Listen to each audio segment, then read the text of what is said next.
Hey, what's up? I'm Ashley. Thank you for watching this video.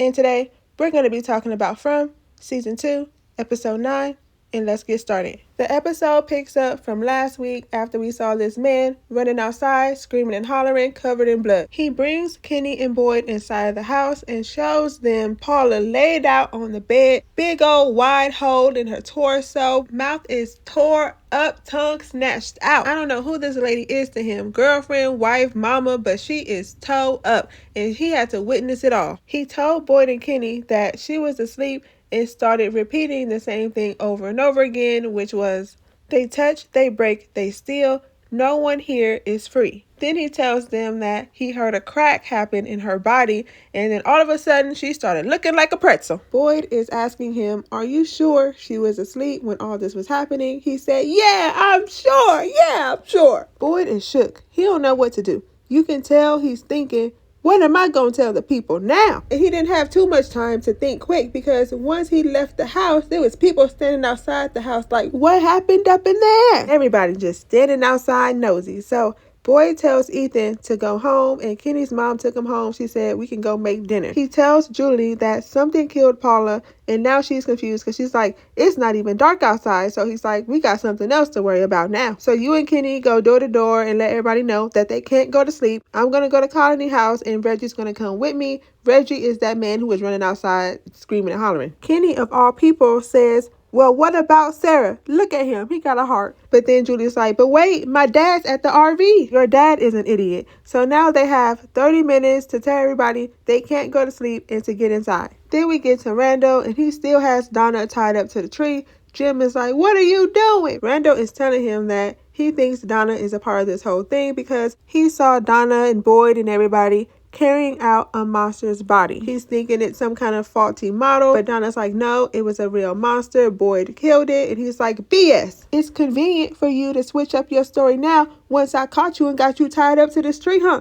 Then Randall looks at Jim and says, how do I know you're not a part of this whole thing? Jim said, because my house fell on top of me. What is wrong with you? Then they get into this tussle. Randall throws him down to the ground. Randall takes out his knife and starts pointing it at everybody. Then conveniently, here goes Boyd with his gun walking up. He said, drop the knife and stand over there. Randall said, what you gonna do? Shoot me? He would love to. But no, he didn't. Jim untied Donna from that tree finally. Boyd's like, we got about 5 minutes to get up out of here because it's gonna get dark.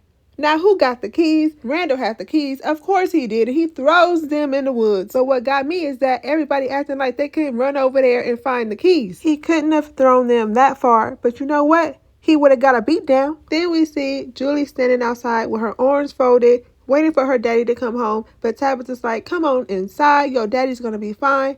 Then we see Victor and Jay walking up. And Jay's like, what is this Victor's talking about? We can't go to sleep. And then they all just go inside of the house. Once we get inside the house, Ethan is talking about, I want daddy. Can we go get daddy? No, you cannot. You know this, man.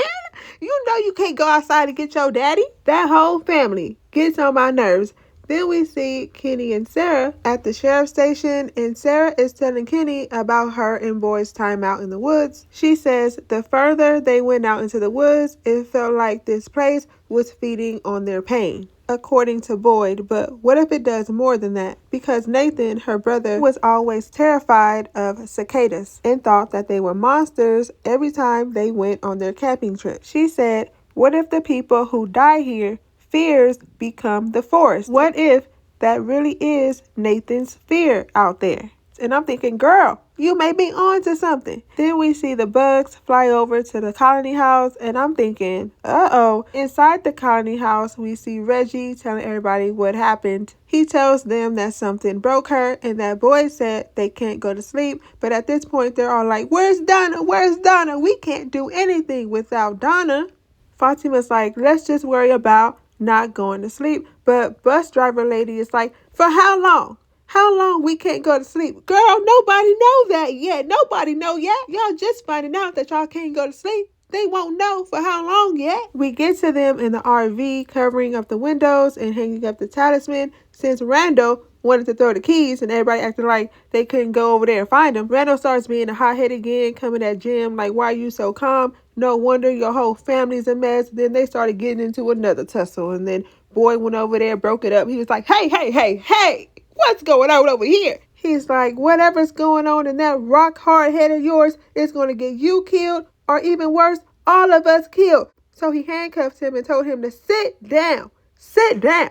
After being calm for about 15 seconds, he starts acting a fool again, and Boyd has to throw him up against the wall. He said, hey, I lost my wife here. My friend bled out dead in my arms. And you still think this is a joke? How about I tie you up to one of them trees out there and you see for yourself? Ellis brings Christy and Marielle to their own room so that she can detox without everybody looking at her.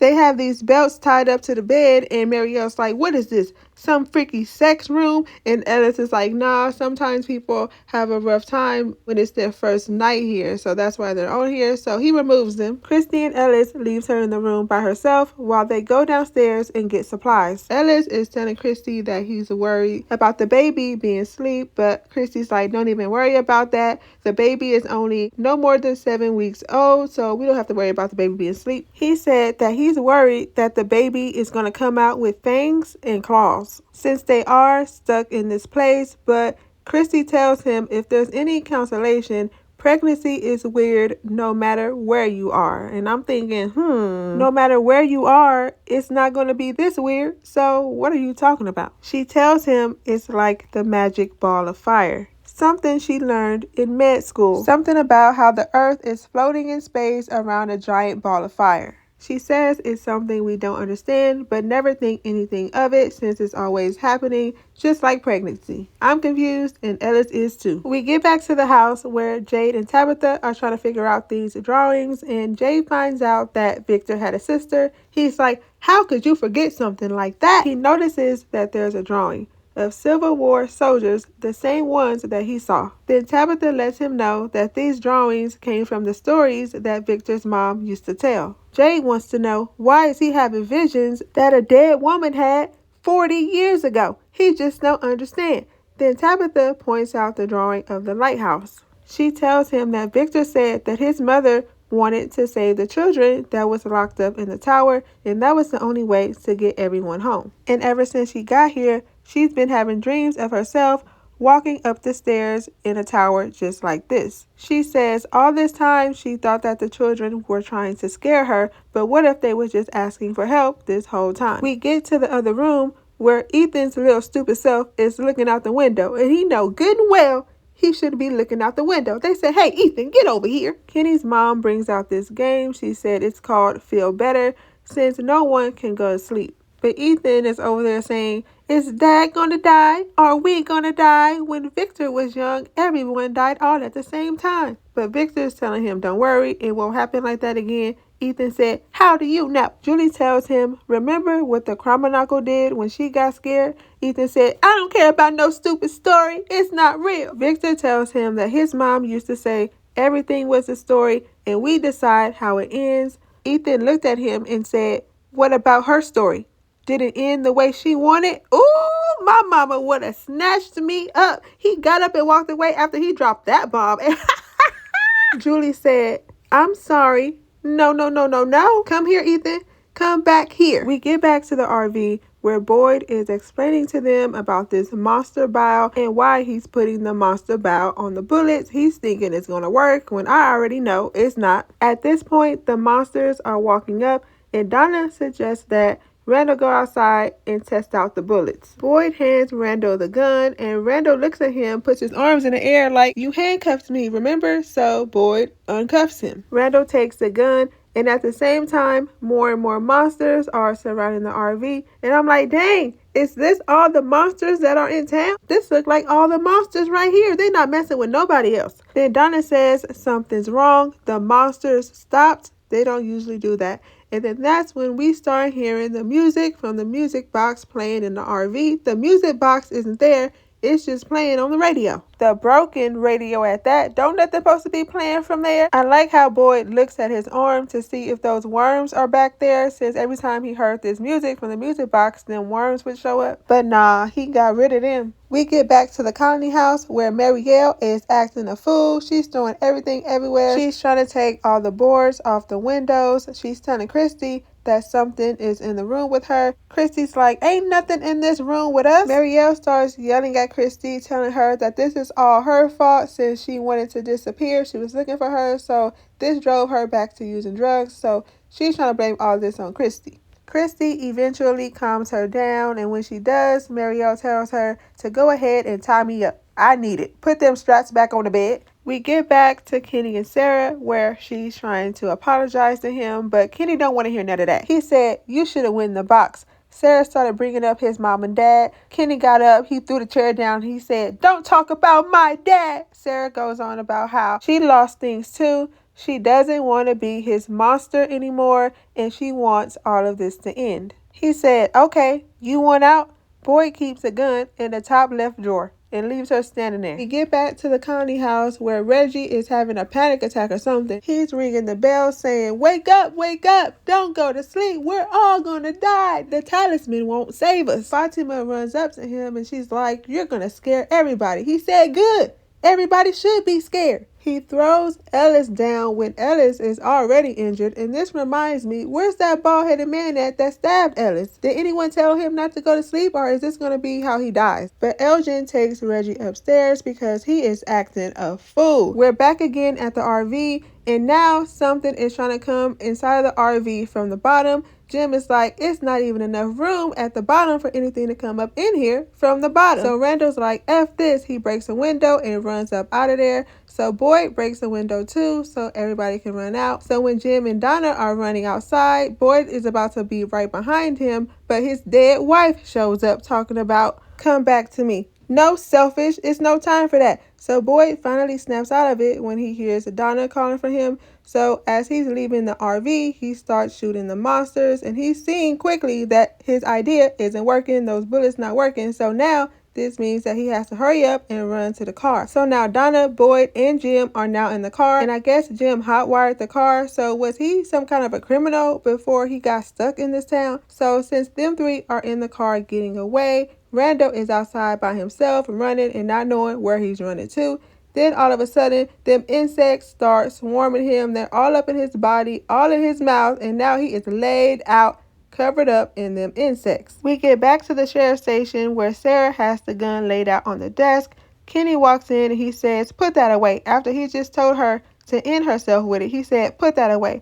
She starts saying, let's pretend we're in the box, and puts 2 bullets inside and starts playing Russian roulette with herself. Kenny snatches it away from her. He takes the bullets out and says, what is wrong with you? We get back to the Connie house where Elgin is teaching Tilly how to crochet. And she know good and well her old self know how to crochet. Tilly tells Fatima she did a good job today and drops some more tea and says that she's gonna be a great mom. Fatima's like, how did you know that? And Tilly drops some BS about how she has 4 children and 7 grandkids. That don't make you a psychic. But since Elgin just found out Fatima is pregnant, that makes him remember his dream. And during that time, Donna and everybody are now back. Then we get back to the room with Christy and Marielle. Christy is taking care of her. She's like, I'm gonna go get you some juice. So she leaves Marielle in the room by herself, and when she does, them insects start popping up and they start swarming all over Marielle's body. She's freaking out.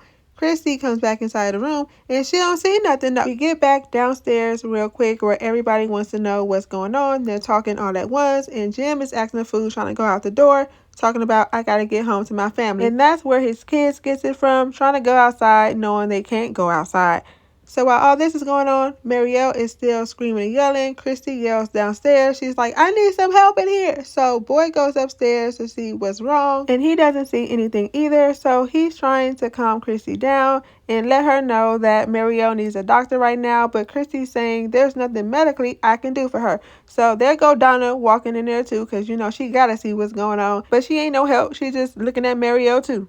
We get to Elgin telling everyone his dream, and that's how everyone and Boyd found out that Fatima is pregnant. So after that shocker, he goes on to say that he saw a boy in white saying the same thing over and over. Here they come for 3 unless you stop the melody. And we know this is the same thing that Kenny heard over the phone. Then the bus driver lady says this is the same nursery song that her grandmother used to sing to her. Then we get back to Tabitha and Jay trying to find out what's going on. Then all of a sudden in the other room, Julie is all on the floor, freaking out, yelling and screaming, and those insects are on her too, but we just can't see them. Everybody is looking at her. They're like, what's going on? But she over here yelling and screaming. So is Julie about to die? Why are they attacking Julie? I don't know, but at the same time, I don't care because she be getting on my nerves. But let me know all of your theories in the comments so we can talk about it. And if you haven't already and want to see more videos like this, don't forget to like, comment, and subscribe. Thank you for watching this video, and I'll see you in my next one.